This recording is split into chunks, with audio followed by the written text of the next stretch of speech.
So let's review project 5, where we count the total number of even and odd numbers entered by a user, and we're going to use a do-while loop in order to do that. So if we look at the description for project 5, we're going to create a class called even or odd counter, and then we're going to add a comment. We won't do that, we'll focus on the logic here. And then we're going to prompt the user for several integers, and we're going to count how many of them are even and how many are odd. And then we're going to do that until they enter a number less than or equal to 0. Then once we're done, we want to display the statistics that are the result of whatever it is that they entered. So when we have any type of project like this, we want to think about breaking it down into different pieces. So for this, when we're done, we're going to display some statistics. So that's going to be the last thing that we do. But before then, we need to do this that's in step 3, where we're prompting the user for integers, counting how many are even and odd, and continuing until the user enters a number less than or equal to 0. There's a loop here. We're going to prompt for a number in this loop. Now, because of the nature of this, we're always going to prompt at least for one number. Even if they enter 0, that means we have no numbers, but we're going to always prompt the user for a number at least once. So if they enter 0, we don't do any statistics. However, we're going to prompt at least once. So that is a perfect instance for when we would use a do-while loop. A do-while loop, the body gets executed at least once. Then we're going to do the calculation of how many of them are even and how many are odd. But my recommendation would be start off by just having a loop that takes user input until they enter a 0. So let's do that part first. I'm actually going to copy this stuff into my code. In fact, I'll even include this.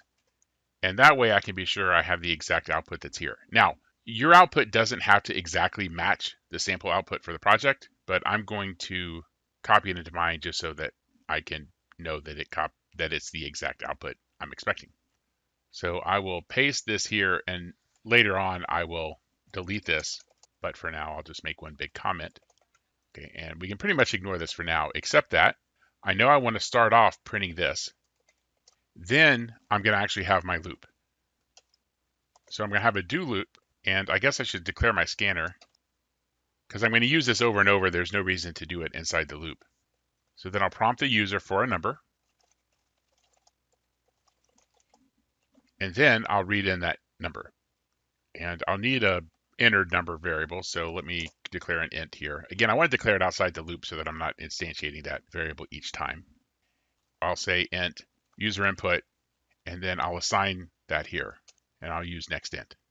I'm actually going to test my loop first, so I'm going to say while user input greater than 0. And I guess actually this needs to be equal 0, because the directions I don't think explicitly said whether it was a positive or negative number. And then when I'm done, I'm going to print the results, and I'll just have a print statement here that does that. I'll copy that from the document, and that should be print line. And so I'm going to run this just to test to make sure that it works. So enter a series of numbers, 3, and that did not seem to work. So right here, I'm doing this while it's equal to 0. But the requirement is I do this until it's equal to 0.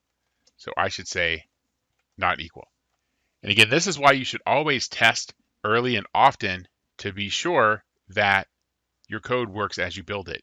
This may have been a really confusing thing to see once I had a lot more code built out. But since I didn't have a lot of code yet, it was really clear that I had an error here because there really weren't a whole lot of options.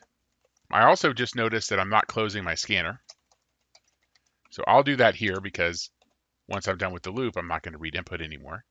So now I feel safe if I do this, and it looks like when I get to 0, I get the results. So I'm pretty happy with that.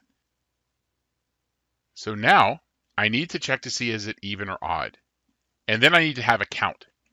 So the number of evens will be 0. The number of odds will be 0.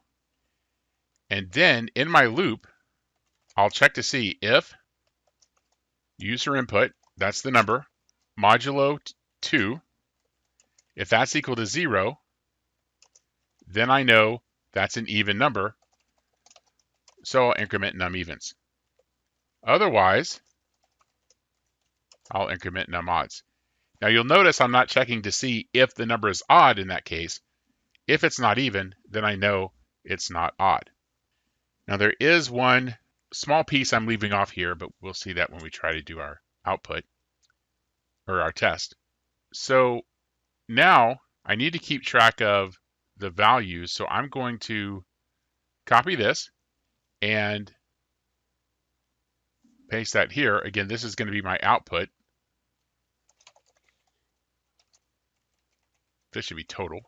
I want to print the num evens and the num odds, and then here I want to print num even plus num odds, and I had a typo here. So let's try this. If I just say 0 to quit, total values entered is 10, even values entered 1, odd values entered 0. So that's weird. Again, I have a bug. How am I getting 10 values entered? Well, I'm printing a 1 for the number of evens and a 0 for the number of odds. So I need to put this in parentheses so it does the arithmetic before it does the string append. So that should get rid of my first problem. And you can see, okay, this is a little better. Total values entered 1. However, I don't want to count 0 as one of the values entered. So I need to think how I want to do that. And there's two choices here. One choice would be to have a case for if the number is equal to 0. I could also check to see that it's not equal to 0 when I increment those. If user input not equal to 0,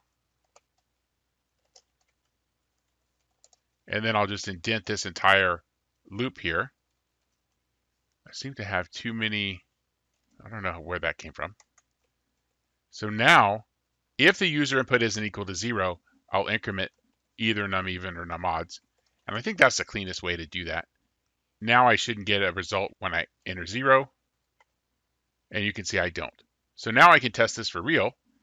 We'll enter 3, 4, 7, 9, and 10. And we'll quit. I entered 5 values, 2 evens, 3 odds. That's the correct result. Now here, it says that no values were entered. So I need to add an additional case. And it doesn't look like this was part of the requirements. So this is just something we can decide whether we want to do or not. I kind of think that's a reasonable thing to do. So I don't really care about any of this stuff anymore. I know that this all works. So what I'm going to say, again, this is just what I copied directly from the assignment. And then I put the print line around it to make sure that that exact string would get printed in my assignment. So I'm going to create an if here. If num evens plus num odds is greater than 0. And then otherwise, I'll print no values were entered. So if I run this, if I do 9, 4, 2, 12, 0 to quit, 4 values entered, 3 evens, 3 odds. Good. If I do this and say 0, it says not values were entered. That should be no. And so at this point, I think all of the requirements have been met. Display how many numbers were entered, so forth. Yeah, looks like we're all good. I think I can say that I'm done with this program.